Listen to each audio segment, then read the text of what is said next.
My name is Jesse and I've had a hair transplant done, and I've also helped over 300 men to overcome their hair loss as well. In this video I want to talk about multi-service clinics. Those are clinics that do multiple procedures, and I want to talk about, does it even matter if they offer multiple procedures, what's the risk, how to recognize them, and should you avoid these type of clinics. Let's dive in. We're going to look at specialized versus all-in-one clinics for hair transplant, or why multi-service clinics are the worst for hair transplants. Let's dive in.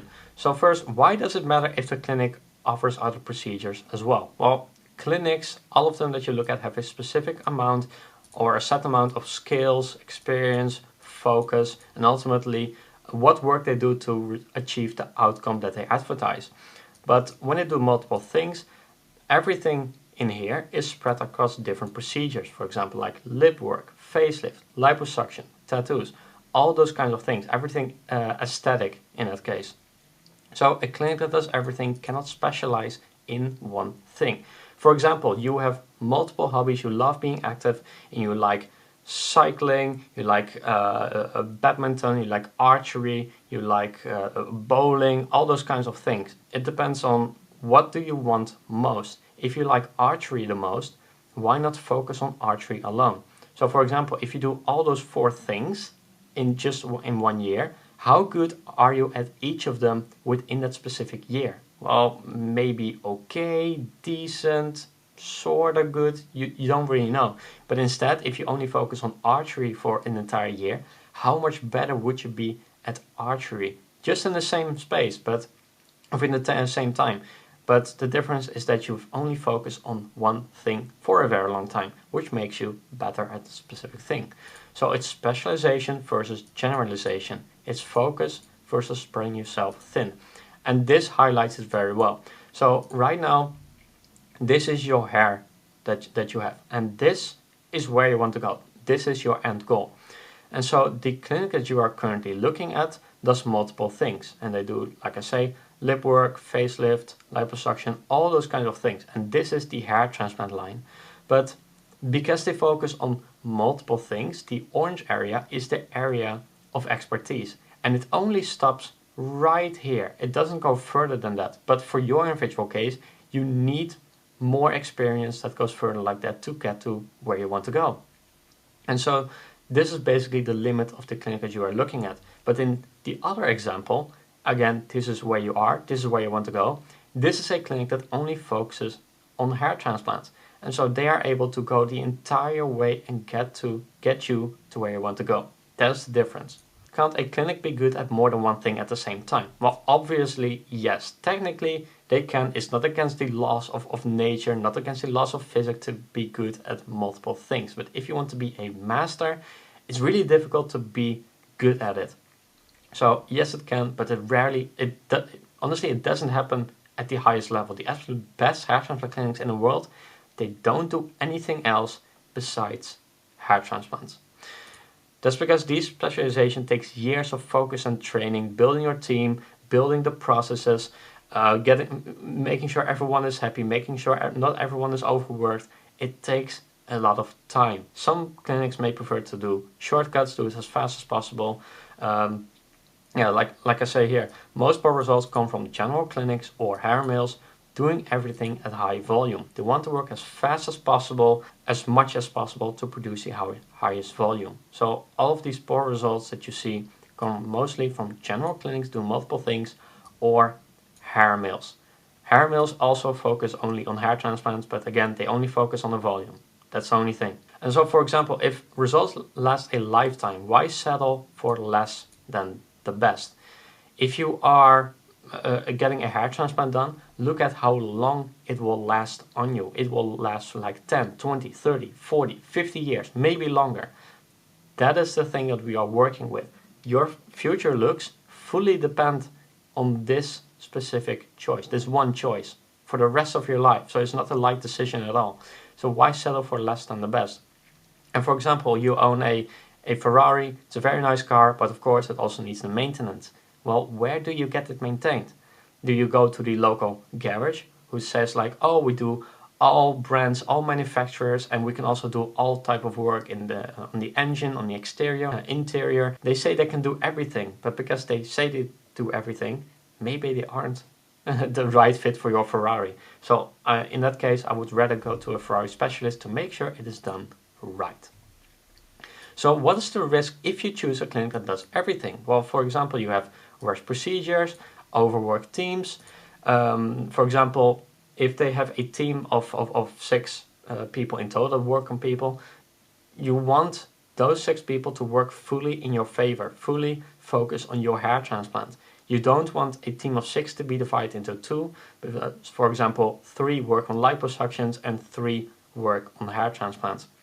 Because what can also happen is that a small team with hair transplants, because if only have 3, if one person falls out, it's very easy for someone on the other team, for the liposuction team, to move over and help the hair transplant team out. But you don't want anyone that does work on liposuction to work on your hair. That's just something you don't want that at all. It can also result in unnatural angles because it's implanted wrong, maybe poor hairline design, poor graft placement, maybe visibility through the hairline. If you are looking at hair transplant results, it's very easy to find those cases where you look at someone straight on and you can see through their hairline. You can almost see the original hairline, what it used to be in the beginning, and you really want to avoid that as much as possible.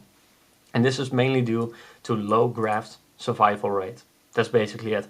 The grafts get handled in a certain way, they get implanted or extracted in a certain way, and they don't survive. That can absolutely happen, but the risk is higher with these type of clinics.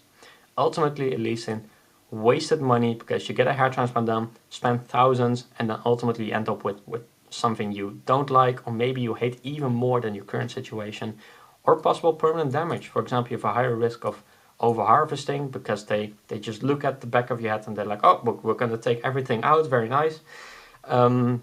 Ultimately, you may not be a patient, good candidate for a future hair transplant, even if you need to, like even if something goes wrong, for example, necrosis, which is where from an incision, it goes bad, the blood supply is cut off, and then you form like a black area on your skin. The black area eventually falls out. All the hair in a black area fall out as well. And then you need to get it fixed, but you cannot get it fixed because of over harvesting. So yeah, those are the risks. So how do you know if a clinic is truly specialized in hair transplants? First, you want to do a website investigation. Check if they list multiple unrelated procedures or focus solely on hair transplant. This will be very obvious. Many clinics out there advertise that they do everything, they take pride in it, which makes it very easy for us to recognize them. You also want a very easy to find before and after gallery from their hair transplant results specifically. Again, specifically. Also look at the surgeon credentials. Look at the surgeon, look at the team, and verify that the training and expertise and experience, anything like that, is focused on hair restoration. This is the most important part. You don't want a tattoo artist to work on your hair. Also look at case volume. You don't want a clinic that does only a couple procedures every month, like maybe once a week, maybe once a month, something like that, just so they can put hair transplants on their building, basically. So confirm they perform a high number of hair transplant procedures regularly. You are basically looking at clinics that do at the very least 3 procedures per week, and that is only for the very high-end clinics. Like very high-end clinics, they don't do it all the time. They have a little bit of lower volume. For the more average clinics, I would just say at least every day. At least every day. Like there shouldn't be a day in between.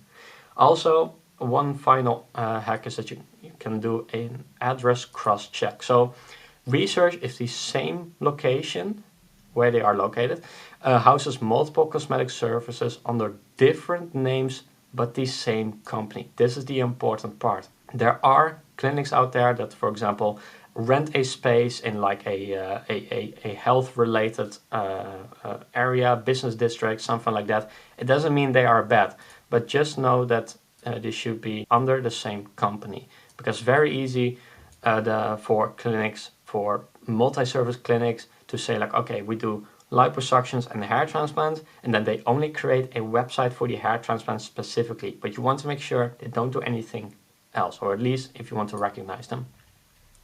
So it comes down to, should you automatically ignore multi-service clinics? Honestly, I would say yes. That's because the risks don't outweigh the benefits. And I'm just going to add to that, good multi-service clinics, they absolutely exist. I'm convinced that they exist. But they are so rare, and again, the focus is so spread thin that it's easier to just avoid them. Save yourself the hassle, because if you look really deep into those clinics, ultimately you're kind of losing the objective of what you're looking at. So if you keep looking at them, it's just difficult, and you want to make it as easy as you can. And one way to make it easier is to just ignore them. And if you want help with choosing your ideal hair transplant clinic together, click the link in the description below. We can talk about your situation, talk about exactly what you need to get to where you want to go. So if you're interested, click below, book the call, and I will talk to you soon. Anyway, this is it for the end of the video. I'm doing a full 30 for 30 challenge. So in the month of June, I'm going to upload every single day with hair transplant related content. So if you want to see anything, let me know, and I will see you in the next video.